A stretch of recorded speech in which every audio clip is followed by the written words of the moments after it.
Dan berapa banyak kasus-kasus orang yang menjadikan orang tuanya sebagai pintu surga. Ingat teman-teman sekalian, seorang ulama salaf pernah berkata waktu ayahnya meninggal, ibunya meninggal dunia, maka dia menangis. Seorang alim ulama, lalu ditanya, kenapa anda menangis? Bukankah orang itu tidak boleh nangis terisak-isak seperti ini pada saat ada orang yang meninggal? Dia bilang, saya bukan menangis karena orang tua saya ini, ya, karena diahnya secara pribadi, bukan karena diahnya. Karena selama dia hidup saya berbakti alhamdulillah. Tapi saya menangis karena dengan matinya ibu saya berarti setengah pintu surga sudah tertutup buat saya. Tinggal ayah saya satu ini dan ini saya harus jaga dan ini setengah pintunya. Dan betapa ruginya orang yang sudah meninggal kedua orang tuanya sementara mereka tidak berbakti padanya.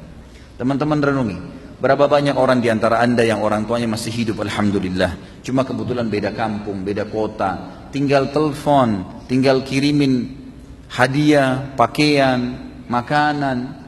Tidak ada susahnya. Tapi subhanallah kita tidak lakukan. Kita lakukan kepada teman-teman kita malah.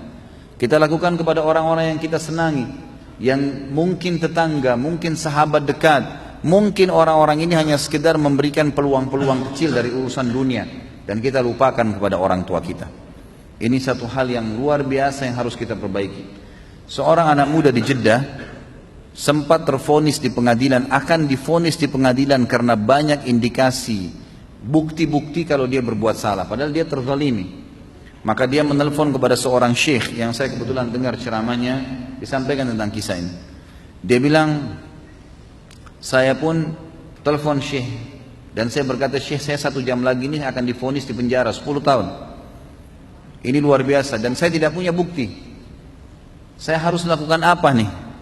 Kata syekhnya, kamu masih punya orang tua yang hidup gak? Dia bilang, masih ada ibu saya. Kalau ayah saya sudah meninggal. Dia bilang, sekarang kamu mumpung masih ada waktu 1 jam, keluar dari pengadilan itu, dikasih kesempatan keluar. Kemudian cari rumah makan yang terbaik yang kamu lewatin, belikan makanan yang terbaik, bawa ke rumah ibumu dan ajak makan siang ibumu.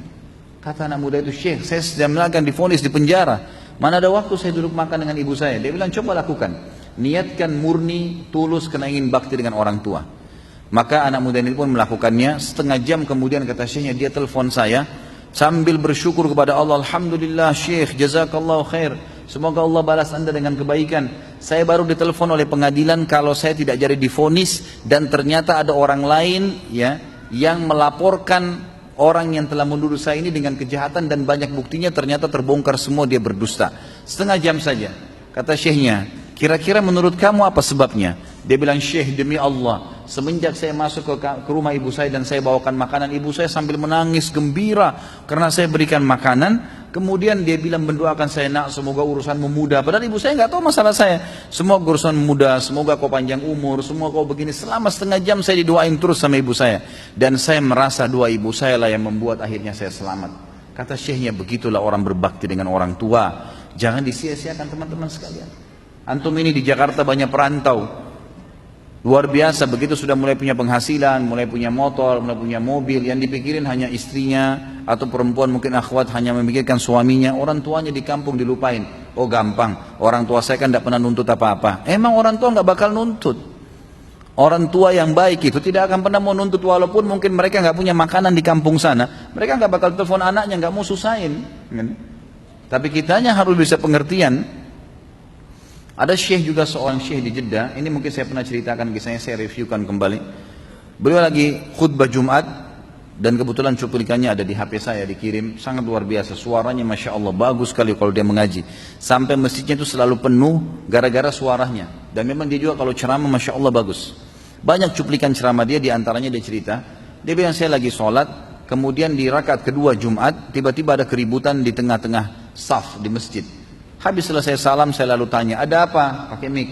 Mereka mengatakan, syekh ada satu orang tadi jatuh di sujud di rakaat kedua, di sujud pertama di rakaat kedua. Kata syekhnya, baik, berikan dia nafas, jangan didesak, dan bawa ke rumah sakit terdekat cepat.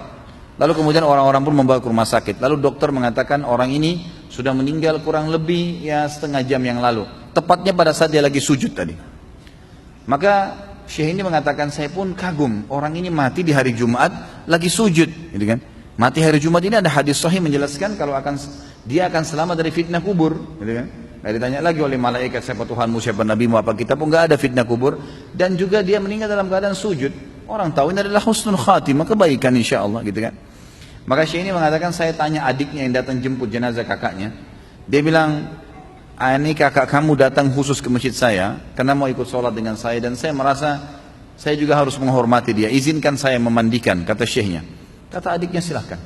Ya, karena ini laki-laki, maka dikatakan silahkan. Maka syekhnya pun memandikan. Kata syekhnya, di malam azza, di malam takziah pertama, saya lalu mengatakan, saya ingin tanya setelah menyambut tamu segala yang datang, dia tanya sama adiknya, apa sih perbuatan kakak kamu ini sampai Allah tutup dengan kebaikan seperti ini? Kata adiknya, Syekh, kami punya seorang ibu yang tua. Kami punya seorang ibu yang tua. Kami sudah meninggal. Dan ibu kami ini, kami selalu berbakti. Semua kami anaknya, 6 orang berbakti semua. Tapi kakak saya ini punya ciri khas tersendiri. Dia kalau datang, selalu dia yang paling pertama datang ke rumah ibu kami. Selalu kalau kami datang, kami temukan sudah ada. Kemudian dia yang selalu menyisirkan rambutnya. Dia selalu yang menyiapkan samponya, sabunnya, bajunya ditata rapi. Padahal laki-laki, diurus semua. Ibu itu, padahal ibu ini tinggal serumah sendiri, anak-anaknya sudah rumah tangga juga. Tapi tiap hari mereka lakukan itu. Dan kami selalu didahului oleh dia. Sampai hal kecil, sampo dan sabun pun selalu dibelikan sama dia.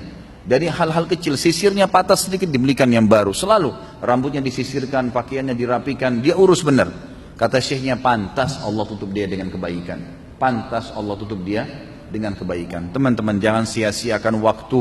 Kalau orang tua masih hidup bakti, sedangkan sudah meninggal saja, kita masih bisa berbakti dengan mereka, dengan mendoakan, dengan bersedekah buat mereka, dengan haji dan umrah. Ya, kita lakukan apa yang disunnahkan oleh Nabi SAW, ya kan? Menyambung hubungan dengan orang-orang terdekat, sebagaimana Nabi SAW sudah menekankan kepada kita semua, kalau kedudukan ibu itu diganti setelah meninggal dengan khalah. Khalah itu saudarinya ibu, gitu kan? Dan yang mengganti posisi ayah adalah ammah. Ammah itu paman, gitu kan?